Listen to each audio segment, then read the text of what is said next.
Welcome, church. Today I'm starting a brand new message called Faith the Facts. That's right, Faith the Facts. When I told Pastor Tim that, he was doing an intro for this message, and he said, Faith the Facts, suffering succotash. Anyway, he got a kick out of it. That wasn't my point. But what we're going to be doing is we're going to be talking about this thing called faith. And so come on along with that journey. Now, you know what? Here's what happened in the 3rd century. There was a Jewish rabbi. He said something really interesting. He made this observation that in the Old Testament, we have Moses who came out with 613 laws. And then David came along in the Psalms, and he boiled it down to 11 commands. And then we had Isaiah come along, and he made it 6 precepts. And then Micah came along, and he said this. You'll all remember this. He said, what does the Lord require of you? To do justly, love mercy, and to walk humbly with your God. And then Habakkuk comes along, and he comes and says, hey, here's the thing, the just shall live by faith. He boiled it down to one little thing, that the just shall live by faith. And Paul in the New Testament, who does he do all the quoting? He quotes Habakkuk 4 times. He says the just shall live by faith. Because everything we do, how we relate to this invisible God, is we do it through faith. How are we saved? It says, by grace you are saved through faith. Everything we do, everything we relate, every way we get something and receive something from God has to be through this thing called faith. It is the principle in which we live. And every insurmountable problem that we face, we'll get through it and overcome that problem with this thing called faith. So we're going to talk a lot about what faith is, but I'm going to take a moment and talk about what faith isn't. I'll tell you what faith isn't. Faith is not denying the facts. It's not looking at things and denying that there's a problem and denying that we should have struggles in life. We will have struggles in life. And you know, it was Mary Baker Eddy, and she was the one in 1879, she came up with this new religion, I guess I'll call it that, called Christian Science. Most of you have heard of it. And what she claimed is that the only reality that existed was the spiritual world. And the material world didn't actually exist at all. And what she claimed was this, that any sickness and any evil and any death was just an illusion. And so if you wanted to be healed, you didn't pray for healing. What you did was denied the existence of sickness. Well, of course, that's totally ridiculous. The only things I have problems with Christian Science is, number 1, that's not Christian. Number 2, that's not science. Other than that, it's perfect. Kind of reminds me a little bit of this parable. I love this parable. It's a modern day parable about the man who fell in the pit. And it goes like this. So a man falls in a pit, and a Christian scientist comes along and says, you're not in a pit. You just think you're in a pit. And then, of course, a fundamentalist Christian comes along, and he says, oh, bad things only happen to bad people. You must have done something bad. That's why you're in a pit. Then a Presbyterian came along, and the Presbyterian said, you know what? God's sovereign. He knows you're in the pit, so he must be trying to teach you something in the pit. And then, of course, we have the Salvation Army came along, and they gave the man some blankets to keep him warm while he was in a pit. And a charismatic Christian said, just confess you're not in a pit. And then Joel Osteen came along, and he said, I don't know why we all just can't get along, why we can't think happy thoughts and say nice things. That's what the life's all about. Of course, I'm sorry we don't have an audience, because at this point people are going, oh, Pastor Mark, shame on you. So I sort of missed that. But then Jesus came along, and he pulled the man out of the pit. You see, that's what faith is all about. It's believing that whatever circumstance that we get ourselves in, whatever circumstance we find ourselves in, that God is going to be able to pull us out of that pit. So what we're going to do today is we're going to talk about 2 stories, both from the Gospel of Mark, one in Mark chapter 4, the other one in Mark chapter 6. Both of them are about the same thing, and they're about the storms of life. So the first story, as we find it in Mark chapter 4, is this. So Jesus has his disciples. He tells them to get into the boat. And when he gets them into the boat, he says, let us cross over to the other side. Now, I don't want you to miss that. He didn't say, let's go out in the middle of the sea and drown. He said, let's go to the other side. So they actually are already working from the basis of a promise. Now, here's what's interesting. Jesus didn't pilot the boat. He was a carpenter, not a fisherman, so he left that part to them, and he just went and curled up in the stern of the boat and had a little nap. Now, I know all about that because we were on the Sea of Galilee a few years ago, and they were showing us how to fish off the boat, and there was the man, here's a picture of it, and he was throwing the fishing net into the Sea of Galilee. Well, I got bored, and I just went and curled up in the bow of the boat and had a little nap there. I can sleep anywhere. And I just thought, I'm so much like Jesus, really. It's hard to believe. But nevertheless, here's what I want to tell you what happens next. So they go into the middle of the sea, and this huge storm rises up, so much so that the water's coming into the boat. And obviously, the disciples were very afraid because they cried out to Jesus, "Do you not care that we are perishing?" They woke the man up. He was trying to have a nap. And they wake him up. "Do you not care that we are perishing?" Now, here's my question. If they woke him up with those words, "Do you not care that we are perishing?" the facts were they were probably perishing. I mean, these were fishermen. They were on this sea every single day. They knew what a storm looked like. And of course, big storms come up there because of the topography, the hills going up on either side. They say that you can have storms on the Sea of Galilee that are like the middle of the ocean. And so I think they were facing reality. It's sort of interesting if you notice the intro and the artwork behind me here. That's actually a picture of Rembrandt's The Storm on the Sea of Galilee. And I'm going to throw it up on the screen for you. Here it is. It's a very famous, probably one of the most famous Rembrandts of all history. And it's actually a picture of what that would have looked like. And I love it so much because you can see just how tempestuous this storm is. It's a dangerous and a horrible storm, and that's probably what it would have looked like, something that they thought that their life was in grave danger. And what's fascinating about this picture, if you zoom in a little bit, you'll see that there are not 13 people, 12 disciples, and Jesus on board. There's actually, if you count them, there's 14 people on that boat. And the reason was because Rembrandt, are you ready for this? Rembrandt painted himself into the picture as one of them, and he's the one who went and woke Jesus up. I just think that's hilarious, but I don't want you to miss the point. He saw himself in the narrative. He saw himself in the midst of the storm with the disciples. And I think when we read this story, we need to do the same thing. We need to see ourselves in the midst of the storm because we are going to encounter storms in life.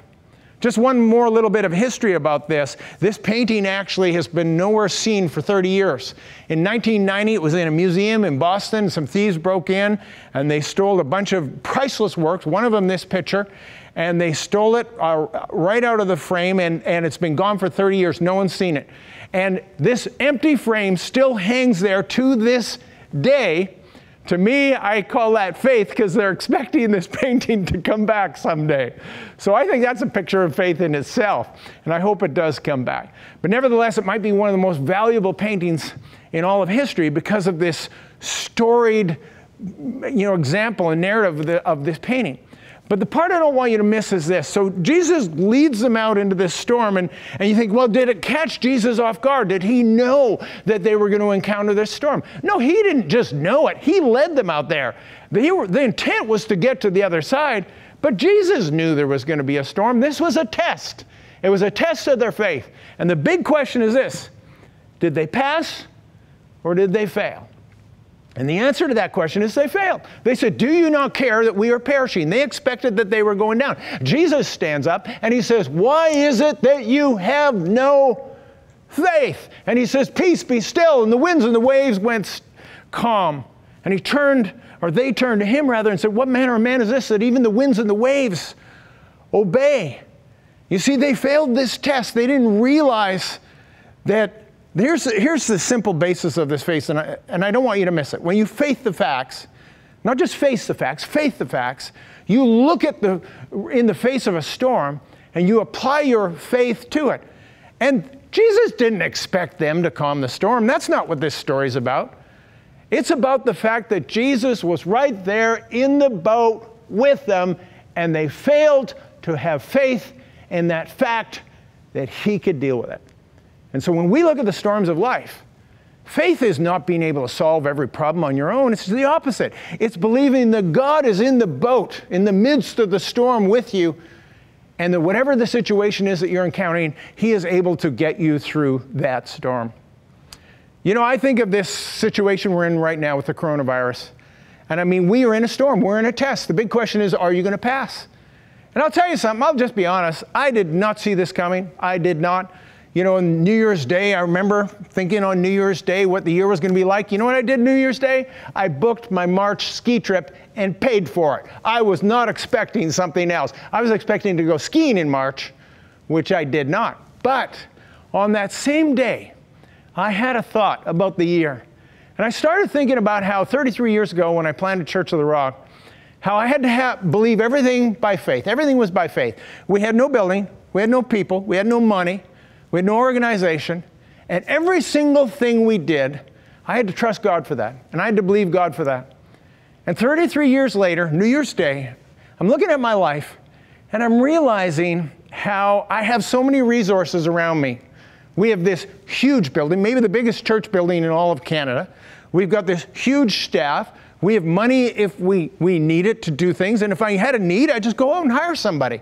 If we had a technical need, I'll just hire somebody. If we needed some equipment, we'd just go buy it. And I realized, and it's a terrible admission, I'm going to say it, I could do church without Jesus. I didn't really need him because I had so many resources around me. And I felt like the Lord spoke to me on New Year's Day. And he said to me, this year I'm going to cause you to have to once again live by faith. Now, I'll be honest with you, at the time I had no idea what that meant. What would that mean? And then all of a sudden, in a matter of a few days is all it was, the building and the staff, I mean, half of them got laid off, unfortunately, and the people, no congregation coming to church, and the money was a big question mark. All of a sudden, I was right back in that place where I was living by faith, and I had to make a decision. Was I going to pass this test or fail this test? You have to make a decision. Are you going to pass this test? Or are you going to fail this test?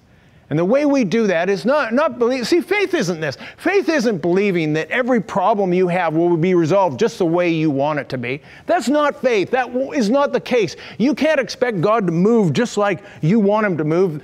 That means you're God, not him. No, faith is believing that God will be with you in the boat, in the midst of the storm, no matter what you face. Yet at the same time, you have to expect the best. Because if you expect the worst, you will probably get the worst. It's like the story of the skydiver. He was taking his very first lesson. They said it's real simple, 3 steps. Number 1, jump out of the plane. Number 2, pull the ripcord. Number 3, if the first parachute doesn't open, you pull the backup chute. So he thought I could do that. Number 1, he jumps out of the plane. Number 2, he pulls up the ripcord, doesn't open. Number 3, he pulls the backup chute, doesn't happen. He's going towards the earth at an unprecedented rate. They told him wherever he landed that the truck would pick him up, and he says, boy, this is just great. And with my luck, the truck won't even show up. You see, we need to believe that God will be there in the midst of whatever we are facing. So let's look at the second story. The second story happens a few months later. Again, it's on the Sea of Galilee. It's in Mark chapter 6. Kind of cracks me up because I think Jesus has given them a redo. And so we're back in almost the same situation. We're going to go read it. It's in Mark chapter 6. We're going to start at verse 45. And here's what it says. Immediately made his disciples get into the boat and go before him to the other side. Where are they going? Once again, he's telling them to go to the other side, to Bethsaida, while he sent the multitude away. And when he had sent them away, he departed to a mountain to pray. Now when evening came, the boat was in the middle of the sea, and he was alone on the land. Then he saw them straining at rowing, for the wind was against them. Now about the 4th watch of the night, he came to them walking on the sea, and would have passed them by. And when they saw him walking on the sea, they supposed it was a ghost, cried out, for they all saw him and were troubled. But immediately he talked with them and said to them, be of good cheer, it is I, do not be afraid. Then he went up into the boat to them, and the wind ceased. And they were greatly amazed in themselves beyond measure, and they marveled. So we have almost the same story. Their goal, their mission was to go to the other side of the sea, and he told them to get to the other side. They end up in the middle of the sea. They end up in a huge storm. The only big difference in this story is this time Jesus isn't with them. And he stays back and he sends them up. Why? He wants them to pass this test. I mean, it's one thing to believe that Jesus is with you when you can actually see him in the boat. It's another thing to believe that he is with you when you can't see him, because that's what faith is, right? You have seen, therefore you believe. More blessed are those who have not seen and still believe. So he sends them out for their second test, lets them get into this storm. And there's three things that happen here. It says, number one, he was watching them from afar, straining and rowing. And number two, it says he finally came to them on the fourth watch of the night. We'll talk about that. And then it said, number three, that he would have passed them by. So I have 3 points I want to make about this. I'm going to throw them up on the screen. Here they are. Number one, Jesus is always watching. Number two, Jesus is never late. Number three, don't let Jesus pass you by. So the first thing is this. When Jesus sent them out, he went off to pray, but he didn't just go and ignore them. He was up on that mountain, and that whole time while he was praying, he was watching them, and he could see them out on that sea, and he could see them bobbing like a cork in those waves and in the midst of that storm. He was watching them, and it says he was watching them strain. And here's the thing I don't want you to miss. He didn't run out and rescue them. I mean, that's what we would want Jesus to do, to come and rescue us in the midst of our struggle, but he didn't. He watched them struggle. And you know why? You say, why would he do that? Why wouldn't Jesus just rescue them? The same way we as a parent don't try to rescue our children every time they do something. We let them go through life straining and struggling. Why? Because they become better and they become stronger and they learn and they grow. And if we don't let them strain a little bit in life, they're never going to learn anything. I mean, if you remember when you taught your kids how to walk, I mean, one of the things you have to do when you teach your kids to walk is you actually have to let them fall down. And if you don't let them fall down, if you walked around behind them like this, so they never fell down, they would never learn how to balance themselves, because you would be protecting them the whole time. You say, well, I can't let him fall. He'll fall down on his bum, go bam. Well, so what? He's 6 inches from the ground. He's got a big padded diaper. If the diaper's full, it'll be even softer. It'll be a nice cushy landing. You don't have to worry about the kid falling on his bum. If he doesn't fall on his bum, he'll never learn how to walk. It's sort of ironic. We spend the first 3 years of their life trying to teach them how to walk and talk, and the next 3 years of their life trying to get them to sit down and shut up.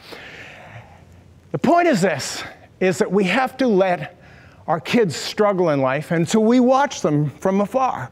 And that's how they grow, and that's how they mature, and that's how they become the people they're supposed to be.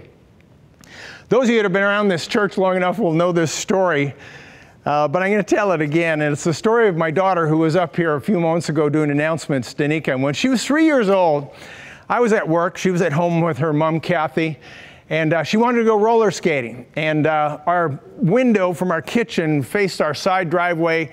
And so Kathy went and put her roller skates on and sent her out the front door and said, don't leave the front side driveway there, and I'll watch you out of the window. So Kathy was in the kitchen. She was cooking or doing something and watching her daughter, and she was roller skating there. And then she went and she turned and she went to get something out of the fridge, and she comes back and she's no longer on the driveway. And from that same window, you could see the tree fort that I'd built in the backyard. Now, I built this tree fort in the backyard. It was 6 feet high. And I thought, not only do I need a nice high tree fort, I need a big, huge, long slide. So I built this big, huge, long slide out of a giant piece of plexiglass. And then it went like this, and it shot off like a ski jump at the bottom. Will you imagine?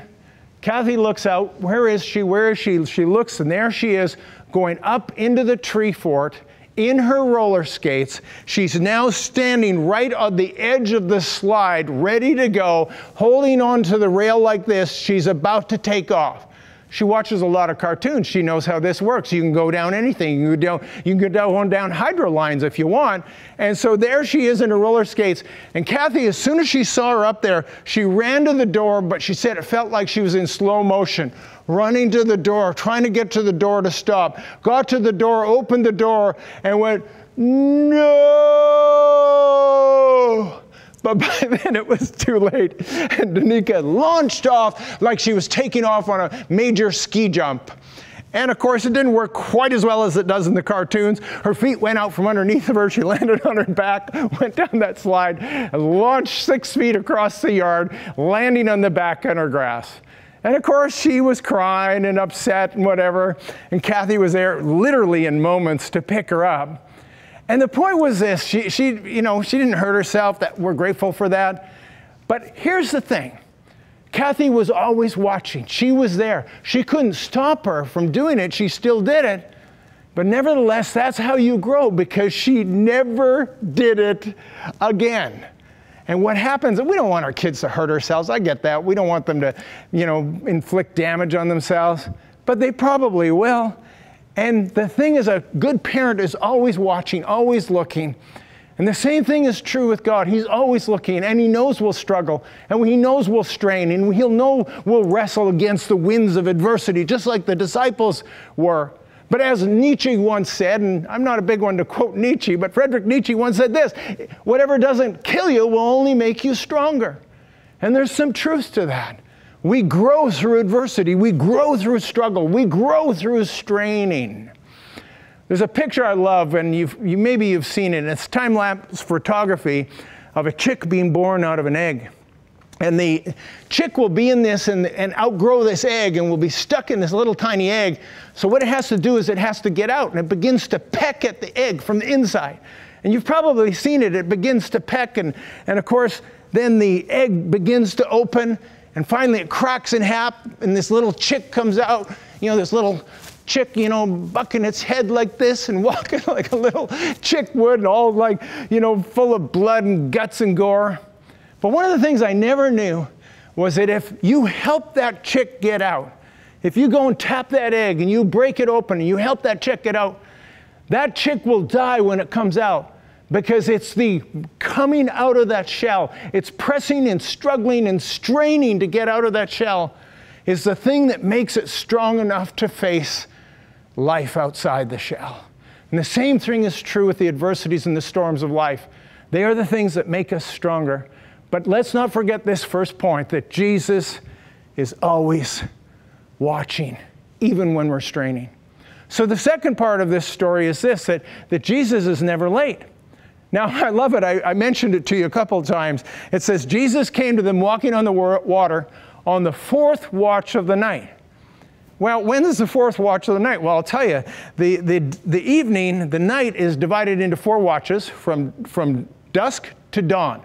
The first one being at dusk, the last one being at dawn. So that means, because we know He sent them out in the evening, that means that He let them stay out all night straining.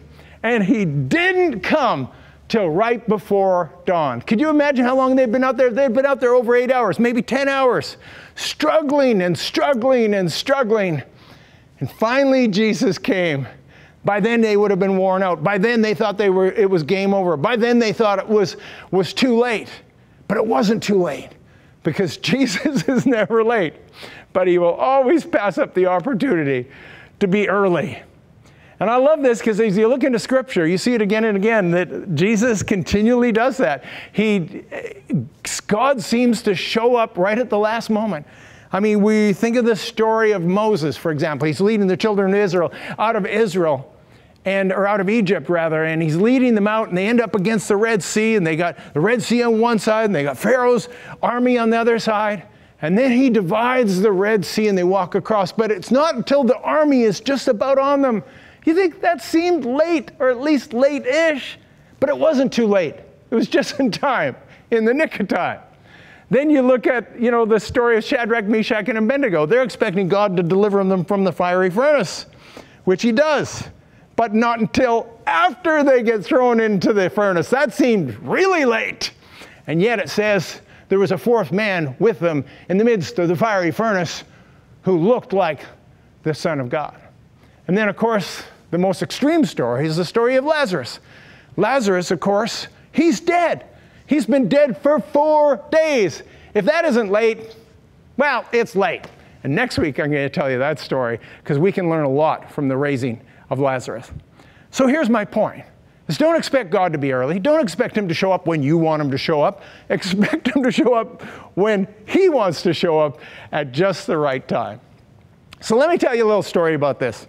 So when we bought our very first building, the one before this, we bought that first building, and we had made this deal. Everything was coming together. We'd raised some money, not a lot of money, but we had raised $160,000. We had secured a mortgage, but the mortgage, they expected us to raise $260,000. And we got right up to the end. We had 48 hours to close this deal, and we were $100,000 short. Now, let's just be honest about it. There's no way a little church like ours in those days was going to be able to come up with $100,000 in 2 days. There was just no way. We had already talked to everybody. We tapped everybody out. We'd done all the offerings. We'd done all the fundraising. We were 2 days away. So the only thing I could do was I called a prayer meeting. So we gathered this prayer meeting together. I'll never forget it. And we're praying that God will give us faith to believe that this deal will close and we'll be able to get this building.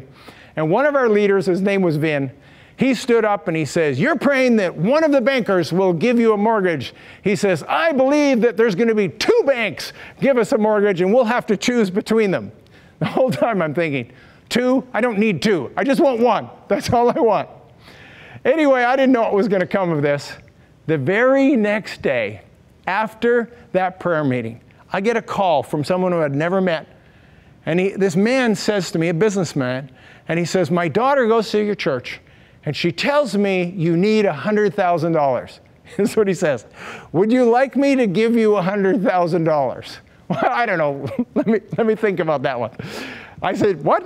He says, "I'd be prepared to loan you $100,000. Now, you'd need to give it back. There'd be no interest, but in 3 years, I would want that money back. If I gave you $100,000, would you pay it back in 3 years?"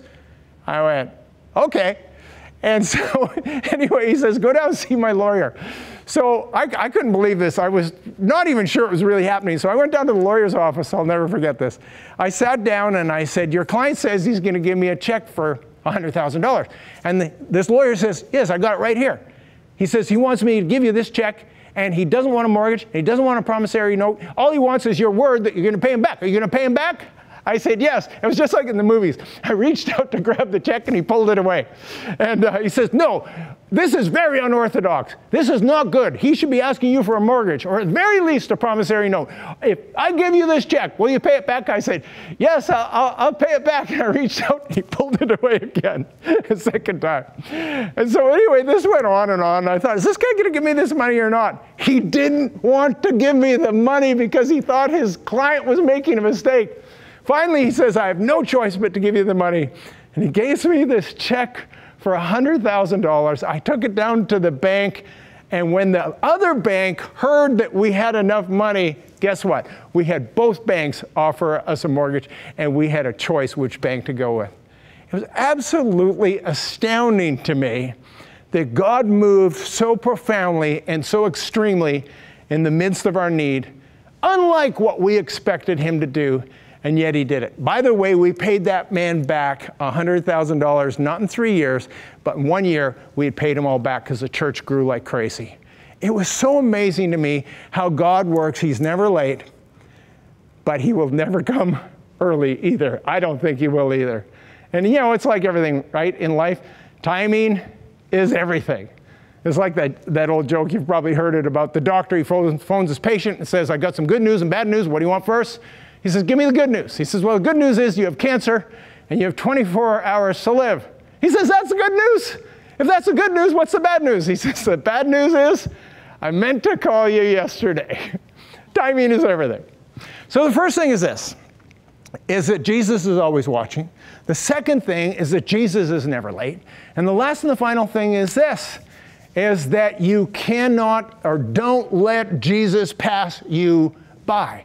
And that's what it said here. It says that he finally came, in the 4th watch of the night, he finally shows up walking on the water, and it says he could have passed them by. And I don't know if we ever think about this, but the whole secret to this story was they needed to get Jesus into the boat.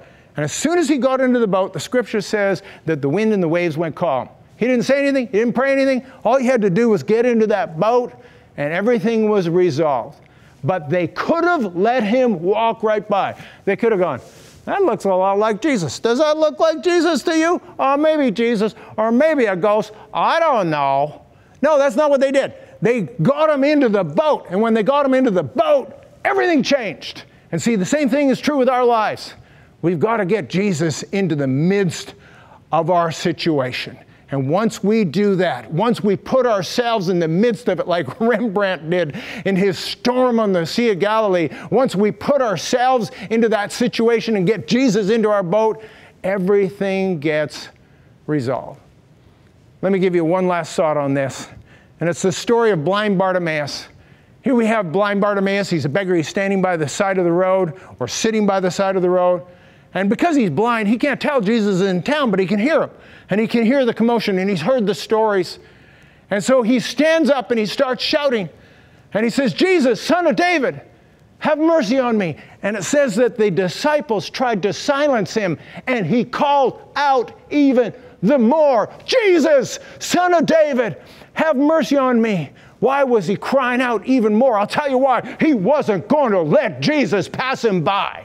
And the key to seeing our problems resolved, the key to getting peace in the midst of the storm, is to get Jesus into the boat and not let him pass us by. And so many times we're trying to do everything on our own, and we fail to recognize that Jesus wants to get into our boat, wants to get into our life and change everything. So blind Bartimaeus continued to cry out and saying, Jesus, Son of David, have mercy on me. So Jesus goes right up to him and says, what do you want? He said, that I might receive my sight. And Jesus said, go your way. Your faith has made you well. You see, what he did was he used his faith. He applied it to the situation. He knew he was blind. He didn't deny the fact that he was blind. He faced the facts, but more importantly, he faithed the facts, and he applied faith to the situation, and that's how we get God to move. Remembering these simple principles that Jesus is always watching. Jesus is never late, and don't let Jesus pass you by. Whatever situation you are in, get Jesus into your boat, because our God is greater, our God is stronger, our God is higher than any other God. That's how faith works. Well, let me take one moment with you. And if you're listening to this message today and you've never invited Jesus into the boat of your life, meaning you've never developed a personal relationship with the living God, I want to give you an opportunity to do that. Right where you are, right on your couch, right on your chair, right in front of your computer, wherever you are, this is so simple. It's just a matter of inviting Christ into your life. If you don't know, if you were to leave this planet, if you're going to heaven, if you don't have faith for that salvation that comes from Jesus and only from Jesus, I want to give you an opportunity today. And I just want you to shut your eyes just for a moment. And I want you to pray with me this simple prayer. Lord Jesus, I thank you that though I've been a sinner, you died for my sin. You rose again on the third day, and you forever live to be my Lord. In Jesus' name, amen. That's the simplicity of the sinner's prayer. Just inviting Jesus into your life as your Lord and your Savior, and knowing that he rose from the dead. There's a little button on your screen, and if you click that button and let your host know that you've made that decision, they can help you and tell you what your next steps would be in this walk with Christ. Wherever you are, folks, God bless you. God bless you as you keep the faith. Faith the facts. Have a great day. We'll see you next weekend.